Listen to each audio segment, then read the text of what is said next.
Hi, இன்றைக்கி நம்ம வந்து பிரிஞ்சால் கிரேவி பார்க்கலாம். இது வந்து பிரியாணிக்கு தொட்டுக்கிறது. ஒரு கடாயில் ஒரு கப் ஃபுல்லாக ஆயில் போட்டிருக்கேன். 2 ஸ்பூன் மிளகு போட்டுக்கிறேன். இப்போ வந்து ஒரு 20 கருவேப்பிலை போட்டுக்கிறேன். இப்போ கத்திரிக்காய் இந்த மாதிரி கட் பண்ணி வச்சுருக்கேன். நான் ஒரு 3 கத்திரிக்காய் போடுறேன்.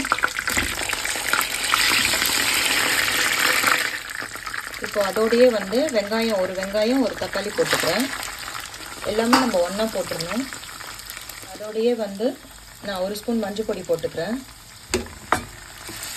இப்போ இதெல்லாம் மிக்ஸ் பண்ணிவிட்டு நம்ம ஒரு 15 மினிட்ஸ் சிம்மில் வச்சு தான் குக் பண்ணணும்.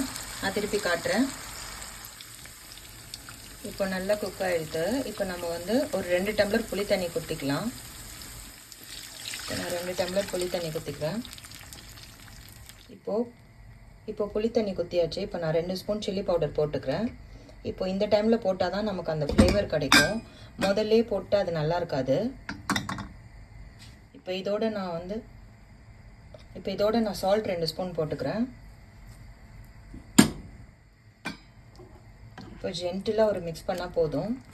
இன்னும் ஒரு 10 மினிட்ஸ் நல்லா சிம்மில் வச்சு குக் ஆகணும். நான் காட்டுறேன். இப்போ குக் ஆகிட்டுருக்கு. இப்போ இதோடு வந்து நான் வெள்ளை எள்ளு வந்து ஒரு 3 ஸ்பூனும் வேர்க்கடலை ஒரு 3 ஸ்பூனும் ரெண்டும் ட்ரையாக ரோஸ்ட் பண்ணி இந்த மாதிரி மாவு மாதிரி அரைச்சி வச்சுருக்கேன். நல்லா கொழ கொழன்னு இருக்கணும். இப்போ இதில் குத்திடலாம்.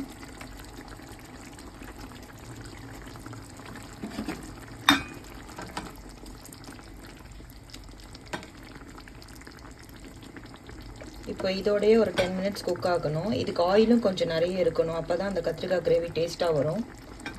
இப்போ நல்லா 10 மினிட்ஸ் குக் ஆகட்டும். நான் காட்டுறேன்.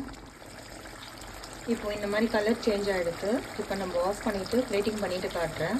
ஆனால் 30 மினிட்ஸ் இந்த மாதிரி குக் ஆனால் தான் இப்படி நல்லா கிரேவியாக இருக்கும். Gravy ready. நீங்கள் பிரியாணியோடு பண்ணி சாப்பிடுங்க. நல்லாயிருக்கும். தேங்க்யூ.